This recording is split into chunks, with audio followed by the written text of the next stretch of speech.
Hi, my name is Pauline. We're here at the beautiful hotel here at Sofitel in Melbourne, and I'm here with Invest Hong Kong. And Ian, how did you find the event today, Ian?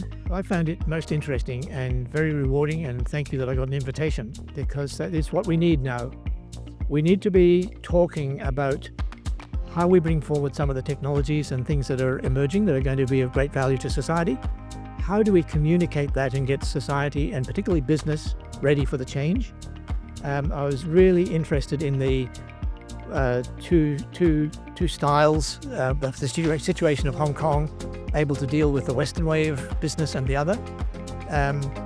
What we're needing, I actually wear two hats. One is that I've spent a lot of time voluntary at the United Nations Economic Commission for Europe, UN CFAC, Trade Facilitation Standards, building the digital standards that will allow us to digitalize and democratize the international supply chain.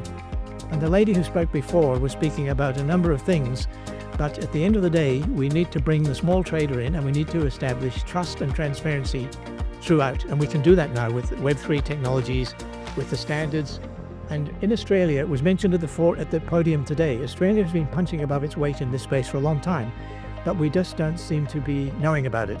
So the opportunity to branch out into Hong Kong as a base and start looking into the Asian region and looking out into the African region, this is what we've got to do.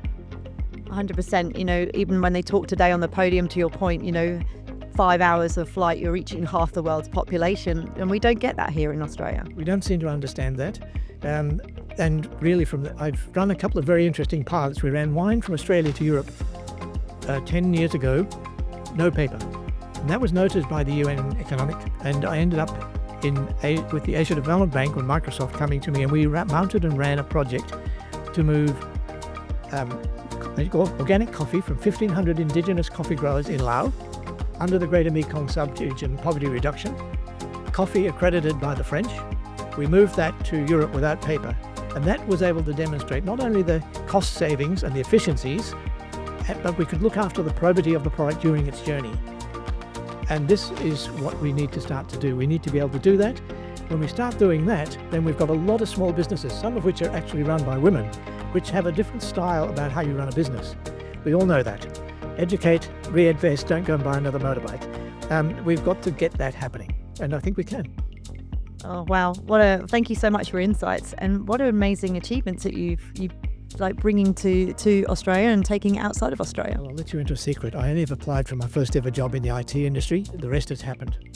And what do you think that success was down to then, Ian? What is it? The school of late nights and hard knocks. Thank you so much for sharing. And also, what did you take out of what's the one key takeaway that you took out of today's event with Hong Kong Invest? I think we've now got vehicles to bring forward. A lot of us have spent a lot of time in that CFAC space. It's one of the world's best hidden secrets.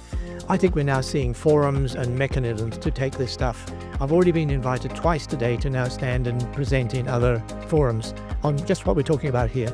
That's what we need. We need to do that. Oh, thank you so much. And thank you for spending the time with me right now on the wall. And I can't wait to see, Ian, how you progress and take Australia forwards in terms of Asia and all the great work that you're doing. We'll be doing it together, that's for sure. So we'll know about it. And thank you so much for your time. Enjoy the rest of the event. Thank you very much. Thanks, guys. Bye-bye.